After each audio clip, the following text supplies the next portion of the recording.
என்னை விட்டு வெளியேறு, கெட் அவுட் என்று சொல்லி முதல் கையெழுத்து போடுகிறார். என் நெஞ்சில் குடியிருக்கும்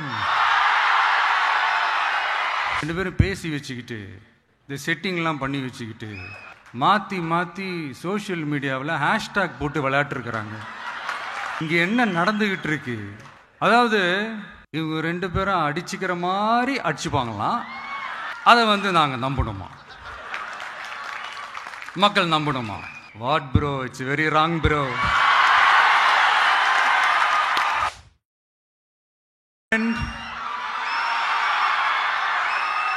My brother, comrade in arms,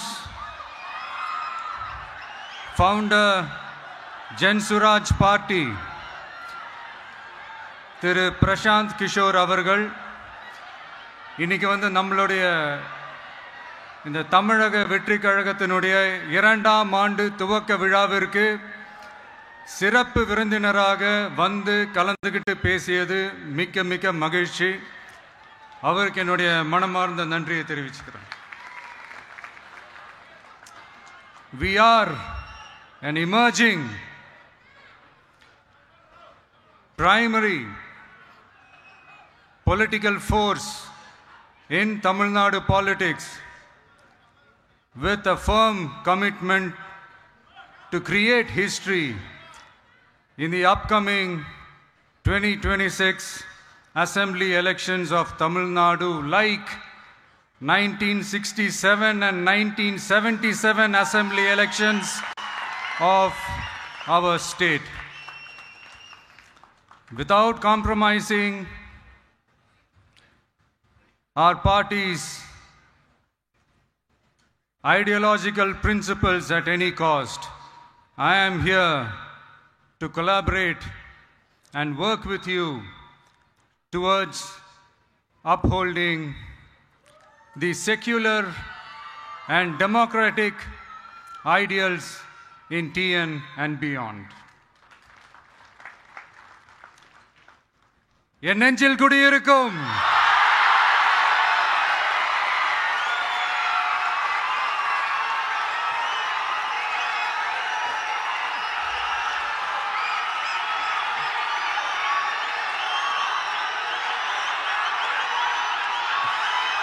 என்னுடைய தோழர்கள், தோழிகள் எல்லாருக்கும் என்னுடைய வணக்கம். வணக்கம் வணக்கம்.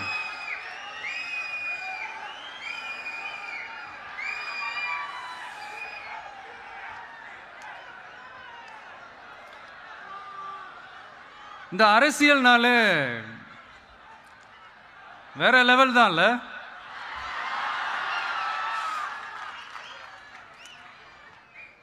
ஏன்னா இந்த அரசியலில் மட்டும்தான் வித்தியாசமான ஒன்று நம்ம பார்க்கலாம். யார் யாரை எப்போ எதிர்ப்பாங்கன்னே நமக்கு தெரியாது. யார் யாரை எப்போ ஆதரிப்பாங்கன்னே நமக்கு தெரியாது. அதை கணிக்கவே முடியாது. அதனால தான் இந்த அரசியலில் மட்டும் முன்னாடியெல்லாம் சொல்லி நம்ம கேள்விப்பட்டிருப்போம், நிரந்தர நண்பனும் நிரந்தர எதிரியும் இல்லைன்னு சொல்லுவாங்க. அரசியலுக்கு யார் வேணாலும் வரலாம், அது ஒரு ஜனநாயக உரிமைன்னு சொல்லுவாங்க. ஆனால் மக்களுக்கு ரொம்ப ரொம்ப பிடிச்சி போன ஒருத்தன் அரசியலுக்கு வரான்னா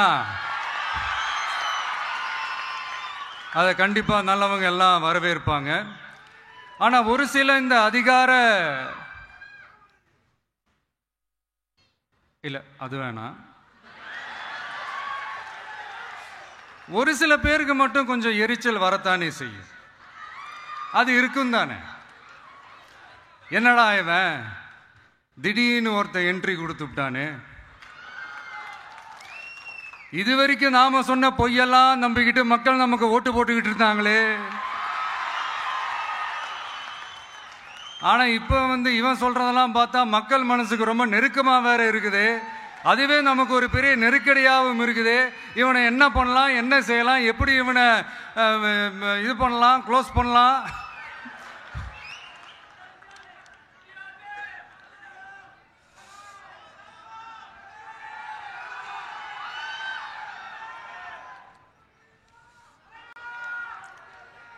எப்படி இவனை க்ளோஸ் பண்ணலாம், ஒரு கன்ஃபியூஷன் ஒன்று வரும்.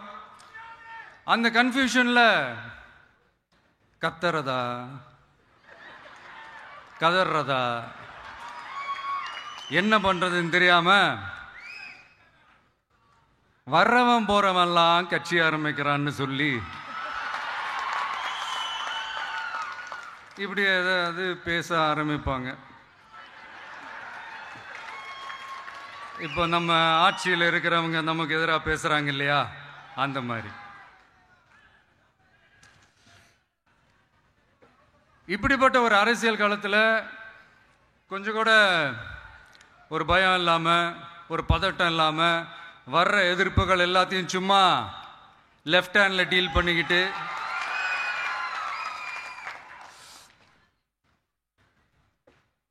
இதோ நம்மளுடைய தமிழக வெற்றி கழகம் முதலாவது ஆண்டை கடந்து இப்போ 2வது ஆண்டில் அடி எடுத்து வைக்கிறோம். இந்த ஒரு காலகட்டம் தான் மிக முக்கியமான ஒரு காலகட்டம். ஏன்னா ஒரு அரசியல் கட்சிக்கு ஒரு பெரிய பலமே அந்த கட்சியினுடைய கட்டமைப்பு தான். அதுதான் அந்த கட்சியினுடைய ஒரு வேறு மாதிரி, ஒரு அடிப்படை பலமே அதுதான். ஒரு ஆலமரம் மாதிரி ஒரு கட்சி ஒன்று வளரணும்னா அதுக்கான அந்த வேர்களும் விழுதுகளும் ஸ்ட்ராங்காக இருக்கணும் இல்லையா? அப்படிதான் நம்மளுடைய இந்த அமைப்பை பலப்படுத்துகிற ஒரு வேலையை தான் இப்போ நம்ம செஞ்சுக்கிட்டு இருக்கிறோம். தமிழ்நாடு முழுக்க மாவட்ட நிர்வாகிகள் எல்லாரையும் தேர்ந்தெடுத்து அறிவிச்சிட்டு இருக்கிறோம். இந்த நேரத்தில் நம்ம மேலே ஒரு கம்ப்ளைண்ட், அது என்னன்னா, அதுதான் எனக்கும் புரியல. நம்மளுடைய மாவட்ட நிர்வாகிகள் எல்லாருமே வெறும் இளைஞர்களாகவே இருக்கிறாங்களாம். ஏன் இருந்தா என்ன?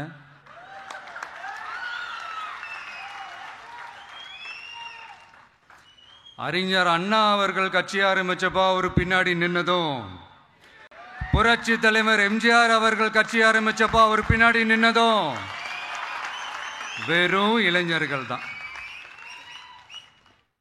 அந்த இளைஞர்களால தான் 1967லையும் 1977லையும் அந்த 2 தேர்தலையுமே ஒரு மிகப்பெரிய ஒரு வெற்றி கிடைச்சது. வரலாறு, அதுதான் வரலாறு. இப்போ அதே மாதிரி நம்ம மேல இன்னொரு கம்ப்ளைண்ட், அது என்னன்னா, நம்மளுடைய கட்சி நிர்வாகிகள் எல்லாருமே சாதாரண குடும்பத்திலிருந்து வந்தவங்களாம். அதே தான் இங்கேயும் கேட்குறேன், ஏன் வரக்கூடாதா?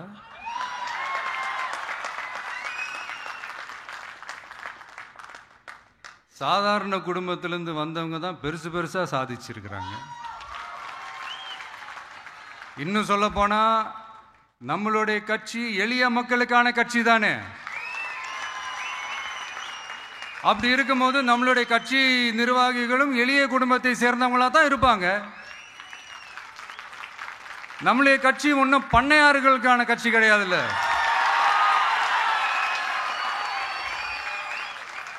முன்னாடிலாம் அந்த காலத்துல பண்ணையாருங்க தான் பதவியில் இருப்பாங்க. இப்ப கொஞ்சம் உள்டா மாறிடுச்சு, பதவியில் இருக்கிறவங்களாம் பண்ணையாரா மாறிடுறாங்க.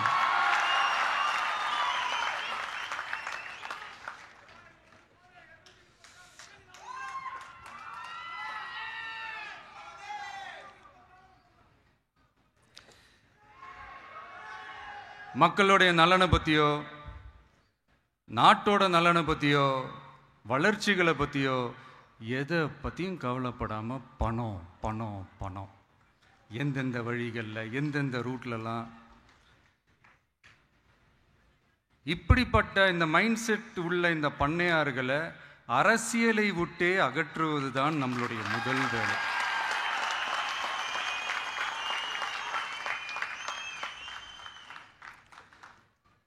அதை ஜனநாயக முறைப்படி நம்ம செய்யறதுக்கு தான் 2026 தேர்தலை நம்ம சந்திக்க போகிறோம். அந்த தேர்தலை சந்திக்க ரொம்ப ரொம்ப முக்கியமான விஷயம் பூத் லெவல் ஏஜென்ட்ஸ், BLA அப்படின்னு சொல்லுவாங்க. அது ரொம்ப ரொம்ப முக்கியம். ஏன்னா நீங்கள் பார்த்தீங்கன்னா தமிழ்நாட்டில் அந்த பெரிய பெரிய கட்சிகளுக்கு தான் அந்த BLAலாம் ரொம்ப ஸ்ட்ராங்காக இருக்கும்னு சொல்லுவாங்க. ஒரு அப்ராக்சிமேட்டாக ஒரு 69,000 பூத்ஸ் இருக்குது. அது எல்லாத்துக்குமே பூத் ஏஜென்ட்ஸாக நம்மளுடைய கட்சி தோழர்களை தான் நியமிக்க போகிறோம். கூடிய சீக்கிரமே பூத் கமிட்டி மாநாடுன்னு ஒன்று நடத்த போகிறோம். அன்னைக்கு தெரியும் தமிழக வெற்றி கழகம் எந்த ஒரு பெரிய கட்சிக்கும் கொஞ்சம் கூட சளைச்சதில்லைங்க.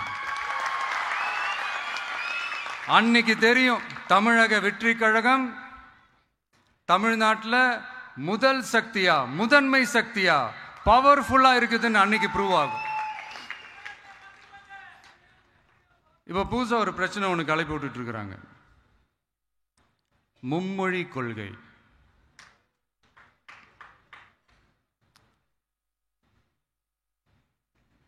அதாவது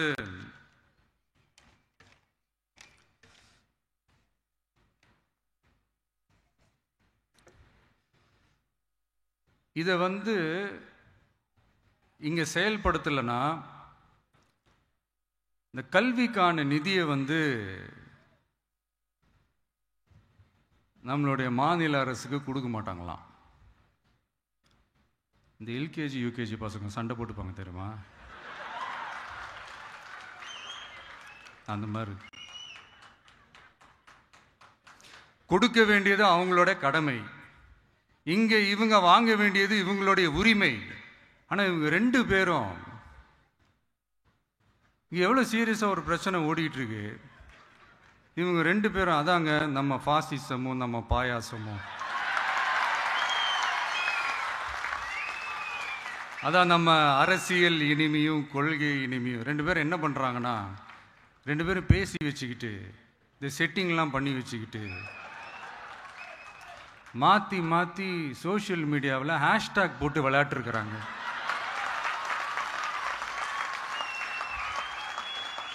இங்க என்ன நடந்துகிட்டு இருக்கு? அதாவது இவங்க ரெண்டு பேரும் அடிச்சுக்கிற மாதிரி அடிச்சுப்பாங்களாம். அதை நாங்க நம்பணுமா? மக்கள் நம்பணுமா? What bro, it's very wrong bro.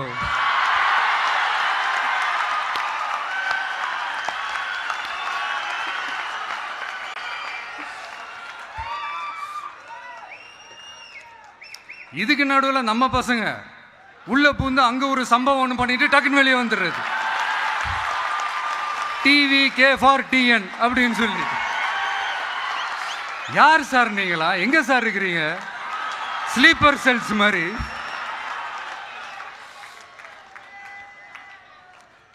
அதனால இதெல்லாம் மக்களுக்கு நாம சொல்லி புரிய வைக்க வேண்டிய அவசியமே கிடையாது. அவங்களுக்கே தெரியும் இதெல்லாம் எவ்வளவு பெரிய ஒரு ஏமாத்து வேலைன்னு.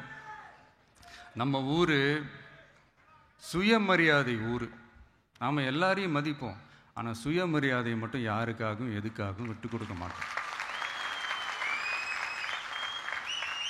நாம எல்லா மொழிகளையும் மதிப்போம், அதுல மாற்றுக்கிறதே கிடையாது. தனிப்பட்ட முறையில் யார் வேணாலும் எந்த ஸ்கூல்ல வேணாலும் படிக்கலாங்க. உனக்கு எந்த மொழி வேணுமோ, எப்போ கற்றுக்கணுமோ, உனக்கு எப்போ தோணுதோ கற்றுக்கலாம். அதெல்லாம் அவங்கவுங்களுடைய தனிப்பட்ட ஒரு உரிமை. ஆனால் கூட்டாட்சி தத்துவத்தை மீறி மாநில தன்னாட்சி உரிமைக்கு எதிராக ஒரு மாநில அரசின் மொழி கொள்கையை, கல்வி கொள்கையை கேள்விக்குறியாக்கி வேறு ஒரு மொழியை வலுக்கட்டாயமாக திணிச்சா, அதுவும் அரசியல் ரீதியாக திணிச்சா எப்படி ப்ரோ?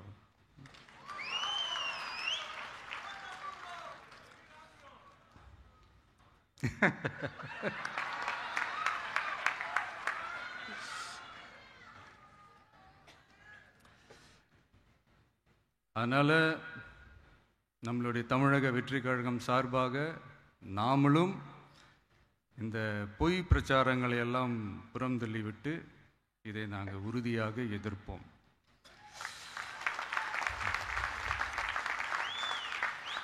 கான்ஃபிடென்ட்டா இருங்க, நல்லதே நடக்கும், வெற்றி நிச்சயம். மீண்டும் சந்திக்கும் வரை நன்றி, வணக்கம். இந்த வீடியோ உங்களுக்கு பிடிச்சிருந்தா லைக் பண்ணுங்க, ஷேர் பண்ணுங்க, கமெண்ட் பண்ணுங்க. மறக்காம OH தமிழ் சேனலுக்கு சப்ஸ்கிரைப் பண்ணுங்க.